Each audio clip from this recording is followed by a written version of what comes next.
So, Asha, is Trump able to throw the entire election into chaos? Eh, it's complicated. I'm Asha Rangappa. I teach national security law at Yale University. I'm a former FBI special agent, and I'm a legal contributor for ABC News.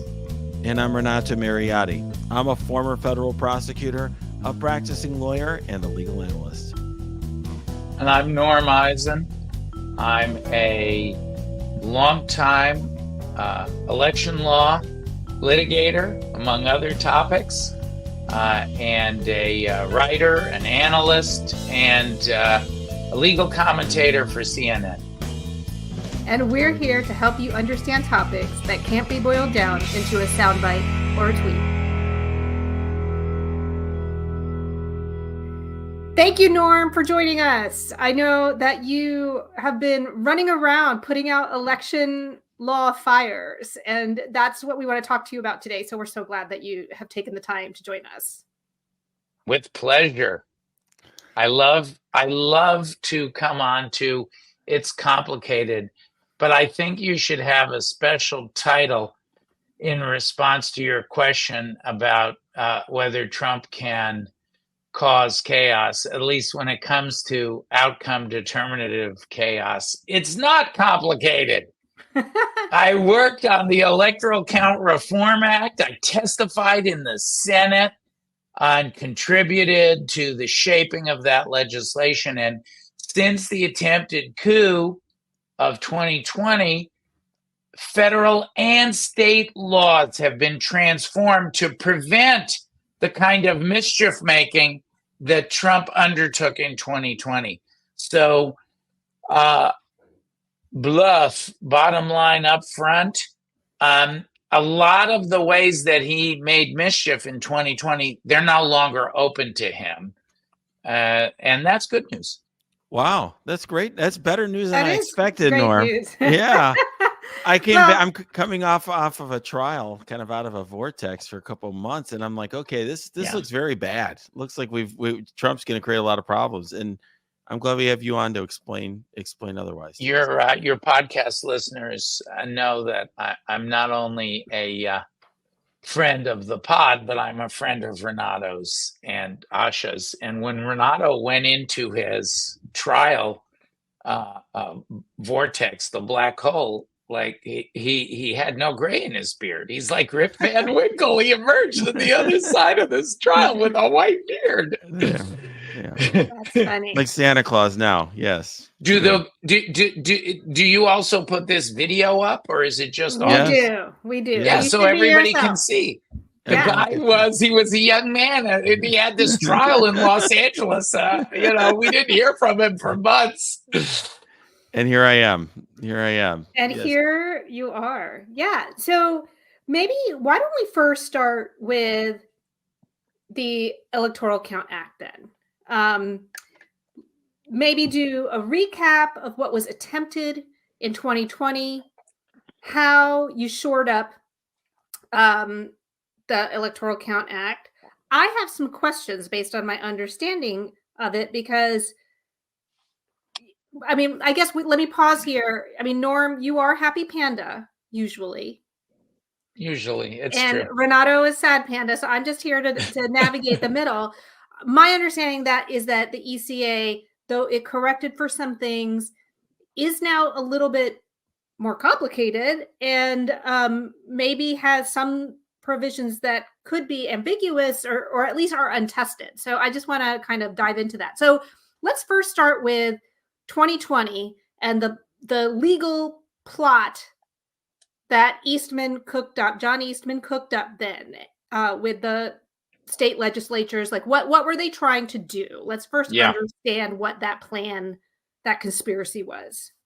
Under the Constitution and laws of the United States, the way the presidential system works is that we actually vote for a slate of electors of the candidates, and then you tally up the votes in each state. There's a process where the precincts send the ballots to the counties count them up, the counties certify who won in that county. They send that usually to the Secretary of State. Secretary signs off, and then the Secretary of the State sends it to the governor. Governor signs certificates of ascertainment, and the electoral slates are transmitted to Congress. January 6th, Congress opens the electoral slates from the states, counts up the number of electors, and a winner is proclaimed. Trump lost in 2020, so in order to try to overthrow this system, he asked the states to recognize the electors for the losers. He pressured the states in various forms. Ultimately, in most of the states, in all of the 7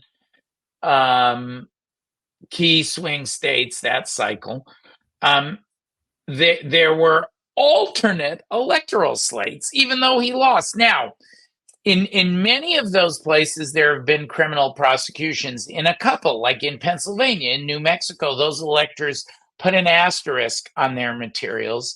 They said, this is only to be used if the courts say Trump won. In other places, they were pretending that Trump won, even though he lost. In Georgia, in Michigan, in Nevada. That's crazy. And, it's like passing counterfeit money. John Eastman was one of the lawyers. He's been prosecuted. And Ken Chesebro's been prosecuted. Both of them have lost their bar licenses because they did this.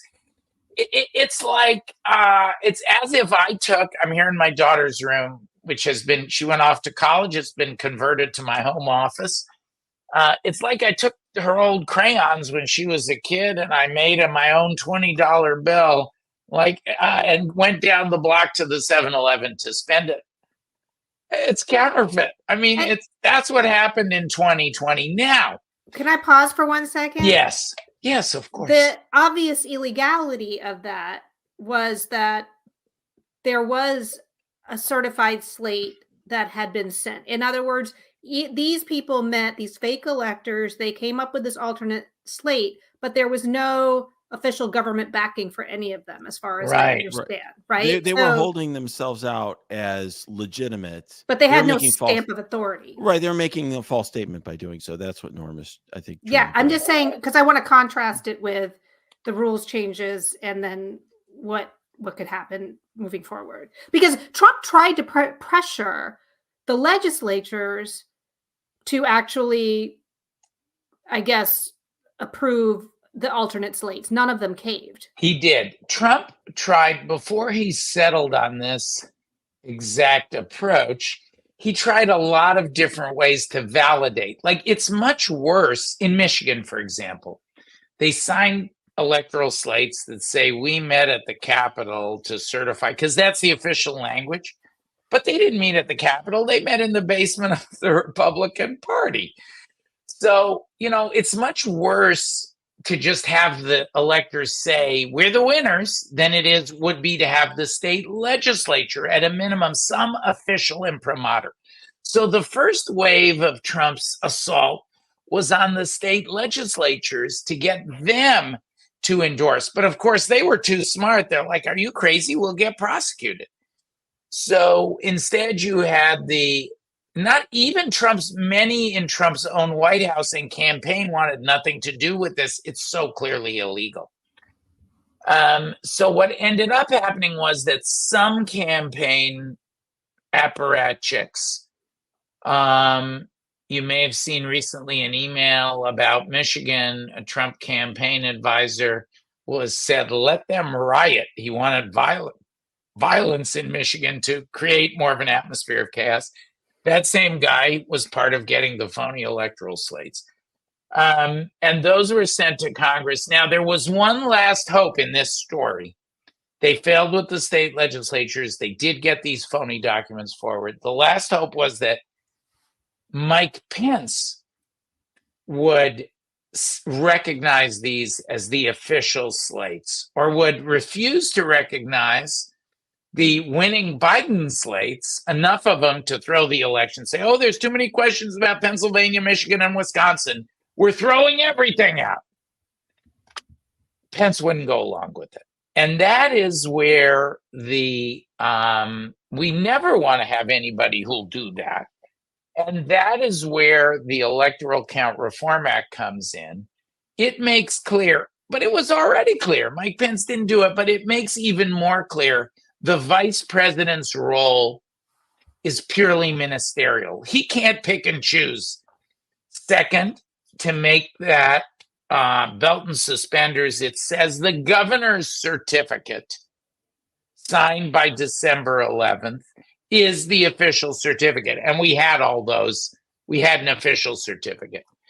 And then there's a series of other safeguards that are put in this bill to prevent any kind of mischief.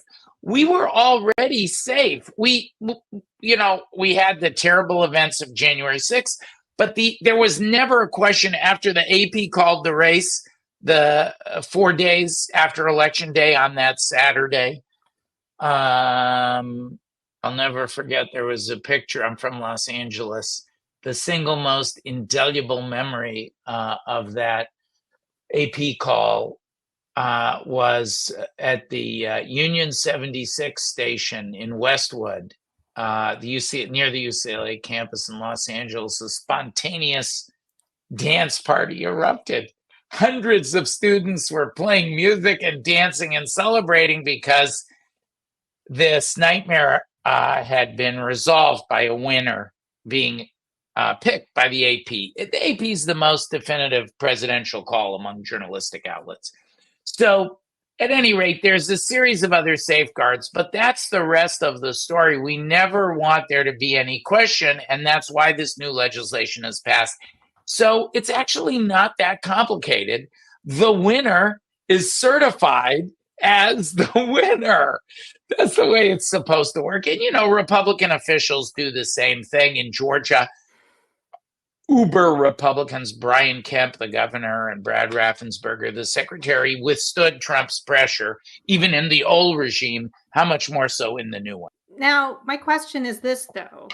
Can legislators still muck things up? Because my understanding is that even Mike Pence was told by one of his advisors that if these alternate slates had somehow had the backing of state legislatures, it might have been an open question on what he had to do about them. And I know I'm just trying to understand the relationship between what the legislatures can do and what the governor, what the ECA says the governor has to do. What if the governor is aligned with some legislative shenanigans? Yeah. And when you get to the constitutional question, there is the idea that the Constitution gives the legislatures tremendous power to determine their elections, even though the Supreme Court did not embrace the independent legislature theory. No. I mean, they didn't. I don't know. I'm just wondering where this could go. Yes, there are people, they're friends of ours, they're people you and I respect who says the sky is falling or the sky could fall. They're wrong. I testified on this bill. I've written extensively about the bill. I helped develop pieces of the bill.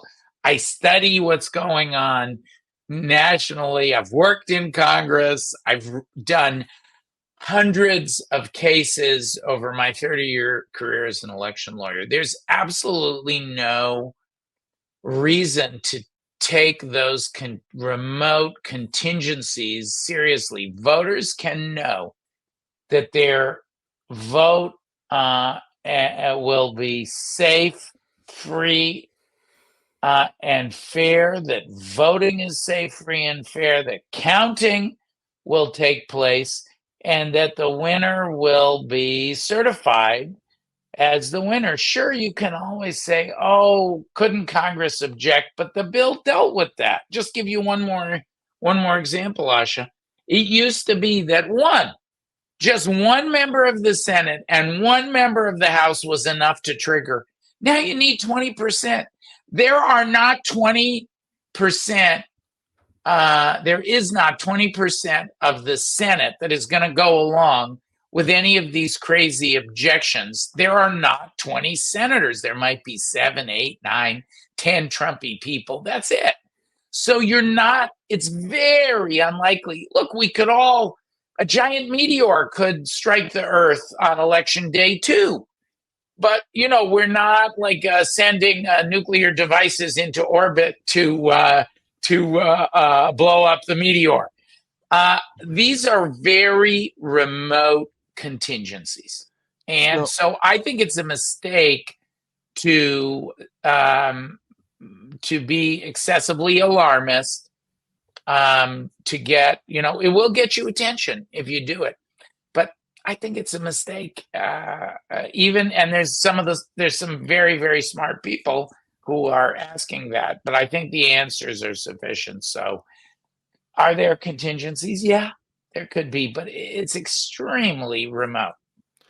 Well, yeah, I'm curious and to get your take, Norm, on a few things. I mean, I generally am of the agreement that we should not be trying to be alarmist in order to get attention. I don't do that. So I don't play that game. So, well, obviously, I think we would both agree that if an election in a particular state is close enough where some marginal differences regarding how ballots are counted matter, then the courts could get involved in that circumstance. And that's always been the case, right? Like this issue of provisional ballots in Pennsylvania, which might be 100, 500 ballots or 1,000 ballots. I think we would agree on that, right? But what I'm interested in, I'd be curious what you think about the United States Supreme Court, and how they could get involved. And we had this Fifth Circuit decision, which was totally outside the mainstream of election law, and how it's been determined for the last, hundreds of years of United States history, where they were essentially saying if a ballot isn't received by election day, it's not counted, which could have a very significant impact in certain states. What is your reaction to the potential, intervention of the United States Supreme Court here? Well, take that Fifth Circuit case. It's not in the mainstream. The Supreme Court that same Supreme Court you're asking me about has repeatedly chastened the Fifth Circuit, as you know, across a wide array of issues. They've gone too far. It's a decision by an extremely as Trumpy a panel as you can get in the Fifth Circuit or anywhere in the country. But even they said, this decision will not take effect in the 2024 election. So even they knew that they were out on a limb. That case is not going to be the law of the land. I think the way you have to look at the Supreme Court is it is by the rule of threes. And let's look at the decisions, because recent decisions are often the best predictor. They made two very important decisions this week in a Virginia case and in a Pennsylvania case.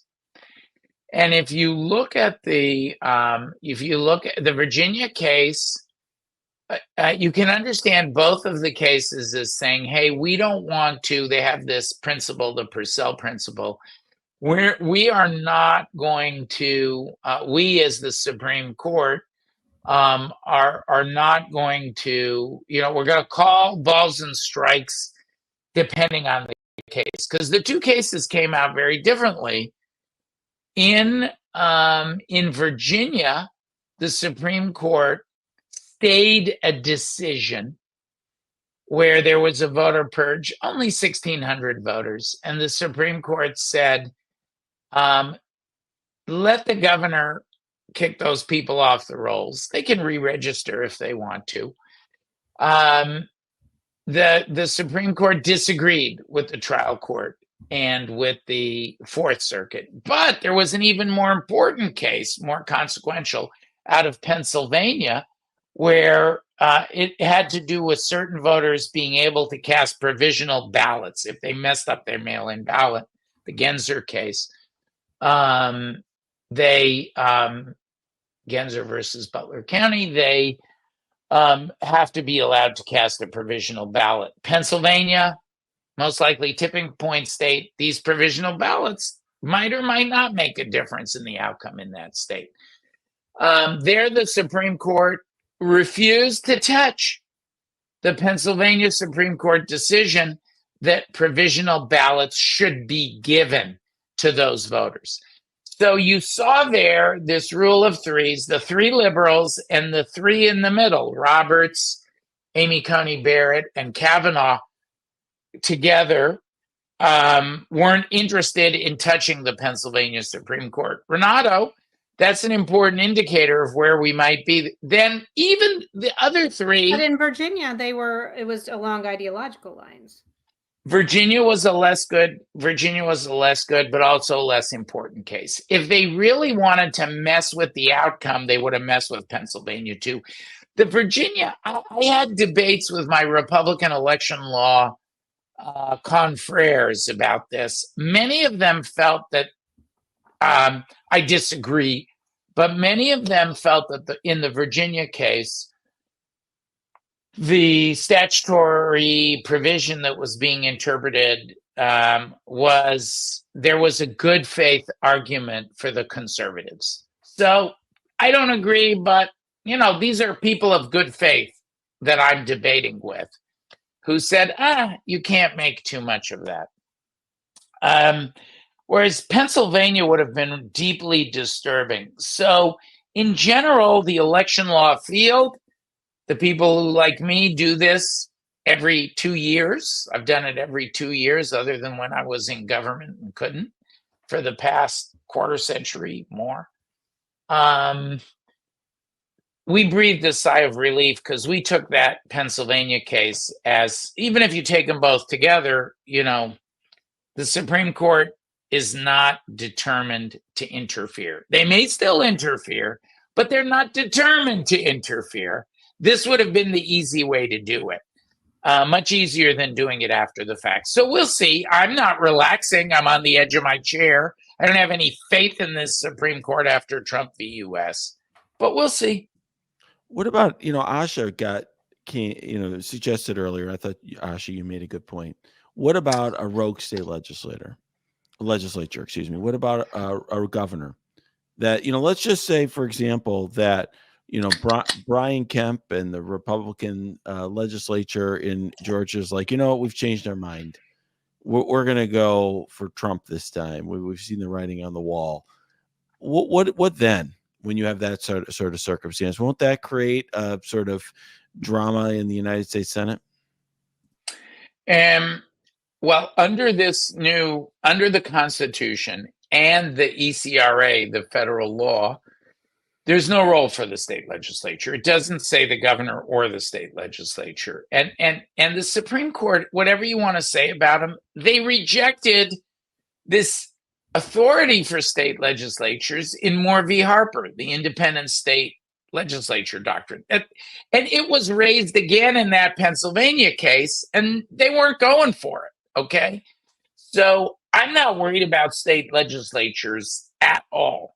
I mean, that's like less than 1% worth. But he's talking about if the governor is aligned. I mean, Moore versus Harper was a separation of powers issue between state legislatures and state courts, right? About who could determine essentially the enforcement of a state's own rule.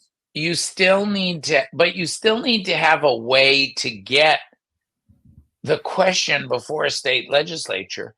If Brian Kemp refuses, or Lombardo, the Republican governor in Nevada, if they refuse, they're going to be sued. In fact, it's going to be decided by the courts, not by the state legislature. There is a judicial review provision if a governor wrongly withholds or wrongly issues a certificate that does not reflect the votes of the people of that state. So I don't see how it even gets to a state legislature, but I also don't believe neither Lombardo nor Kemp are election deniers.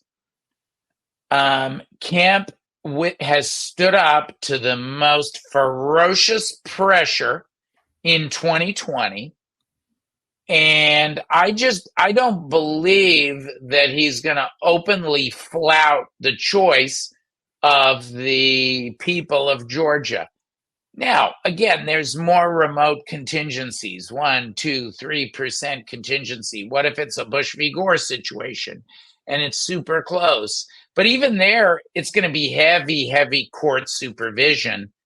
The governor cannot just say, "Oh, too hard, state legislature, you decide." No, it's going to be decided by the courts.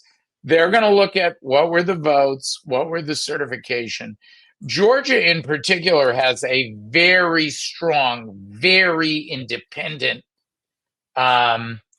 certification process, and both Kemp and Brad Raffensperger have shown a propensity to stand up to Trump. All the Republican governors did the same in 2020. Shoot, the state legislatures did the same too. I mean, we have, they were all interviewed by the January 6th committee, the Michigan legislative leaders, the Arizona legislative leaders, the Pennsylvania legislative leaders. They didn't buckle. So, that's not a likely contingency.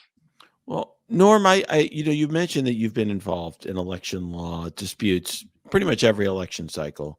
I have to believe that you're getting prepared for another set of election law disputes this cycle. So what are you getting prepared for? What are the battle lines going to be? What if we have a crystal ball and our listeners and viewers are looking ahead till a week or two in the future? What litigation are they going to be hearing about? Well, if you look at the greatest likelihood is that there will not be outcome determinative post-election disputes like all the litigation in the aftermath of Florida 2000 that I was involved in So you think it won't be close, as a young lawyer. Is what you're saying? Even if it's close, will there be a state where it's close enough, it's a jump ball, you don't know who won, and it's going to be decided by election litigation? I'm level setting before I answer Renato's question. We've only had a very few of those in American history. We had 2020 wasn't one. We knew who won by Saturday. And indeed, we knew Biden was probably going to win because of the red mirage. There were all these uncounted blue mail-in ballots. So we knew even before Saturday. The last one we had in American history was 2000. That was Bush v. Gore. Then you have to go back 40 years to 1960. Then you have to go back almost 100 years for a truly agonizing contest to 1876. That gave us the Electoral Count Reform Act. It was passed in the wake of 1876. That's the notorious election in which the winner could not be chosen because it was too close, and Congress appointed a commission, and there was an unholy bargain, and the Democratic candidate, the Democratic Party then associated with the South, the Democratic candidate yielded in exchange for the end of Reconstruction, a devil's bargain in 1876. Then you need to go back another 76 years to the Burr-Jefferson tie, where you had a contingent election that was resolved in the House of Representatives. So these are 40, 60, 80-year floods, right, where it actually matters. Instead, what you have is a bit of a psychodrama that's being played out where people are ventilating. Last time it was Trump. He was never going to win that election after the AP call on Saturday. And he was just, that doesn't mean you don't have to take it very seriously. You do, you have to show up. You need an army of lawyers. So that now I will answer your question, Renato, with the greater likelihood that it's kind of a going through the motions exercise than an outcome determinative one like Bush v. Gore. You can expect extensive litigation in the states in roughly the same order that they constitute tipping point states. So the top tipping point state, the greatest likelihood that the outcome will determine the election, is Pennsylvania. And people assign various percentages to that. But even then, none of these are 100% guaranteed tipping points. So Pennsylvania, I think I would put after Pennsylvania, Michigan is the next closest, then Wisconsin. Probably when you get past those three, Arizona, just because it's more susceptible, some of the things that the excellent governor, secretary of state, and AG have tried to do there, because there's not a pro-democracy legislature, they haven't been able to get the same strong post-2020 legislation as Michigan put in. So, and then I'd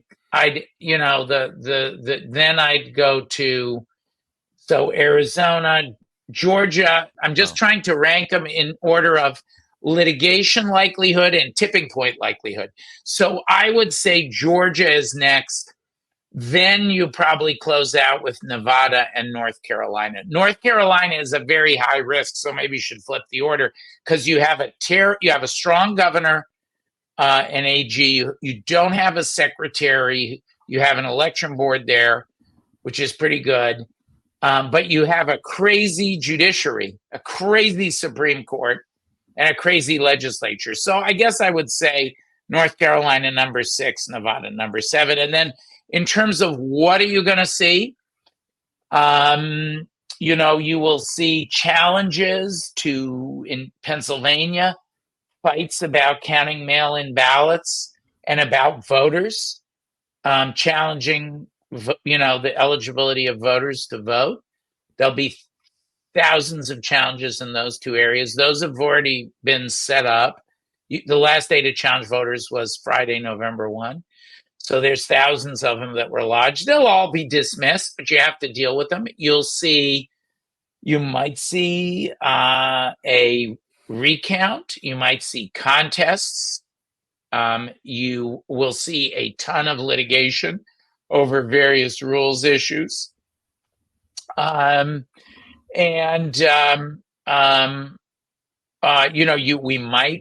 fastening our seatbelts. We hope there'll be no efforts like the Brooks Brothers riot, where you have violence that intrudes. That shut down the counting, the Brooks Brothers riot. So, the mere threat of violence can cause problems. So we're looking for that. And then the other thing you have to look for is the certification issues. I have a big publication of Brookings, the 50 counties most likely not to certify. We studied for months and we ranked the counties. We have like a heat map of the counties. Both of you have seen that.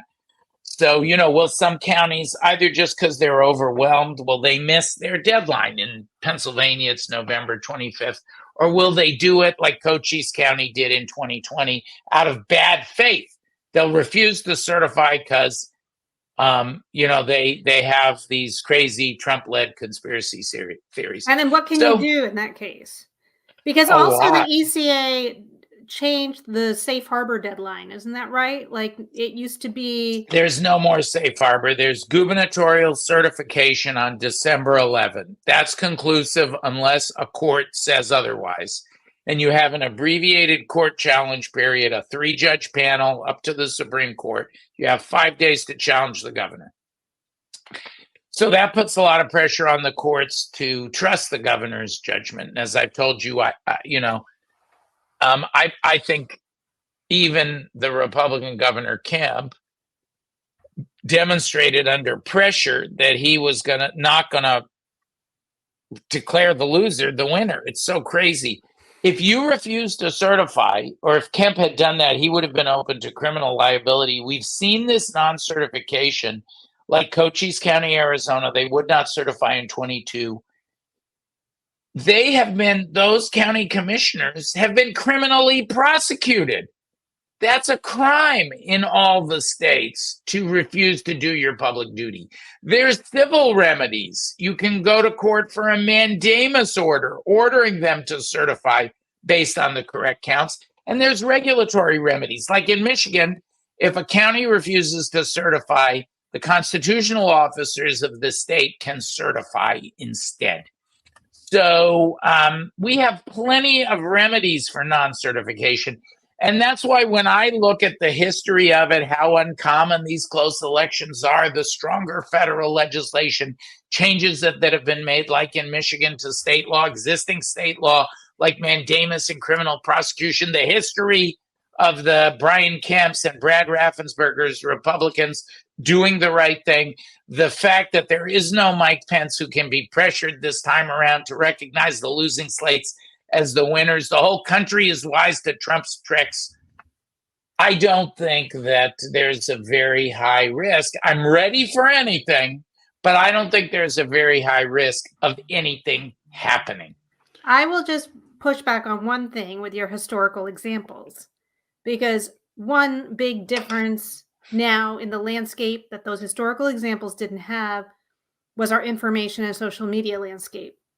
And when we go back to 2020, the court challenges were not there so much for the actual substance, but to actually create the smokescreen to cast doubt, to generate a perception that the outcome was in doubt, even though the outcome was not in doubt. And I think that likelihood is even higher. So even if with all of these court even if the rules are there, the very fact that counties could refuse to certify, that it'll go to court, it allows for another smokescreen. I think the potential for violence is much higher this time around because of the completely untethered reality that at least part of our population is living in. Well, you're right. That is, you're right. That is a danger, but it's not an outcome determinative danger, Asha, because Trump is right on the bubble now of, a little less than, in my view, looking at these polls, a little less than half in the battleground states, and he's going to lose the popular vote, guaranteed. He's going to lose the popular vote nationally, or extremely likely, 90% likely. So you're talking about less than half the country who even support him to begin with. Not all those people are willing to believe disinformation and violence. They have different reasons for supporting him. I think one of the great, I think we all need to be, those of us who don't support him, need to try hard to understand, even if they don't want to understand us, we need to try hard to understand the different lanes of that support. There's millions of them that were Obama voters. Were they evil people when they voted for Obama? At any rate, he'll lose some with the disinformation and the violence. So now you're talking a minority of the country. It will be horrible. January 6th was horrible. I believe law enforcement, myself and the organizations, nonprofit, nonpartisan organizations that I work with have addressed thousands and thousands of members of law enforcement in public fora, speeches and whatnot over the years. I think law enforcement is ready for this and will push back on any attempted violence.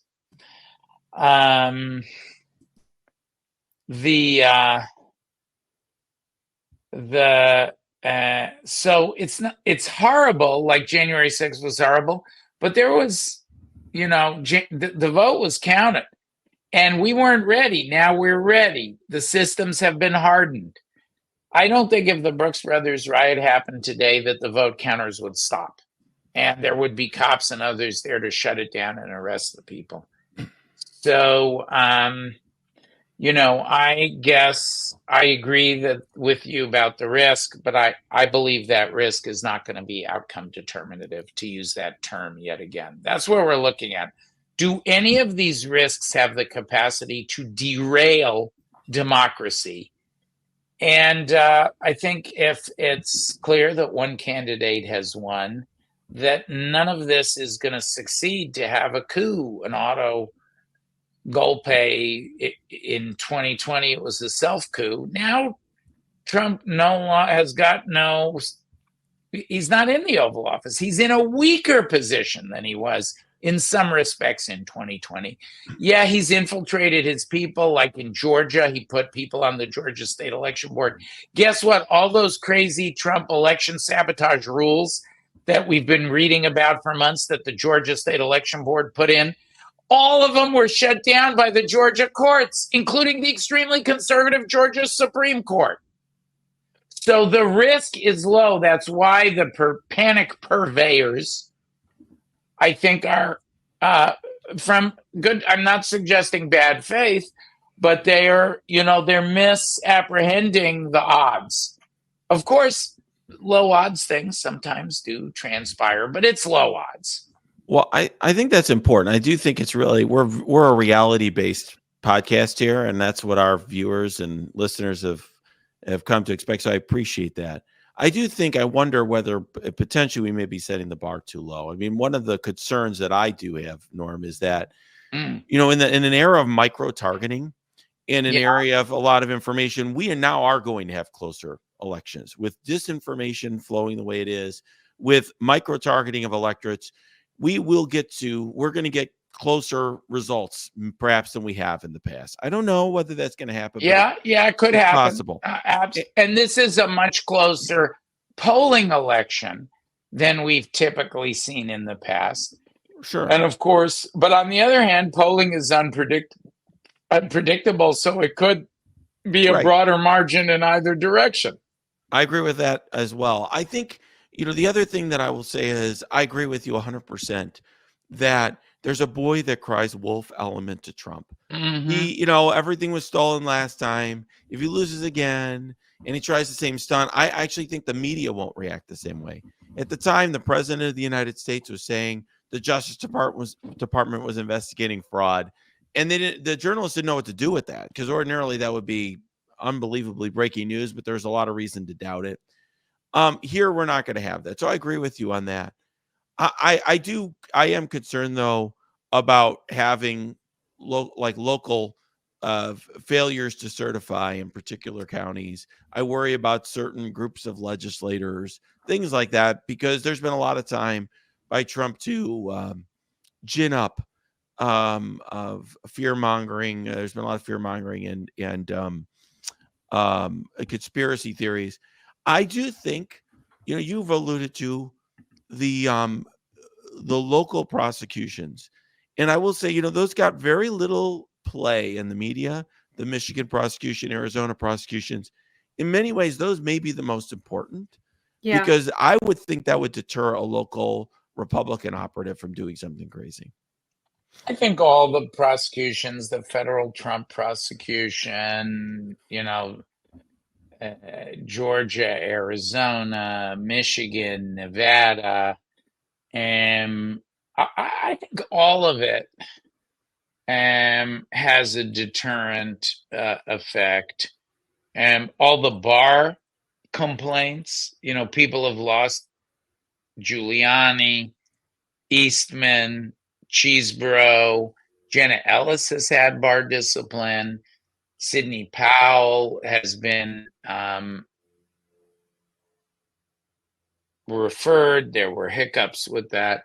But when you look at the whole thing, the guilty pleas in the Georgia case by Cheeseborough and Ellis, it's not a very auspicious landscape for people. And Trump will pardon them all. The pardons don't affect state prosecutions. I think that I hope it'll have a salubrious effect that people are gambling with their law licenses here. Well, the lawyers are on the front lines of democracy, and we really appreciate what you do, Norm. Well, I appreciate you guys having me back and being such good friends. And it's a new, like the past since Trump took office, 2016, it's been like a full employment plan for lawyers, right? I remember when I first met, that's how I know the two of you, from being analysts together.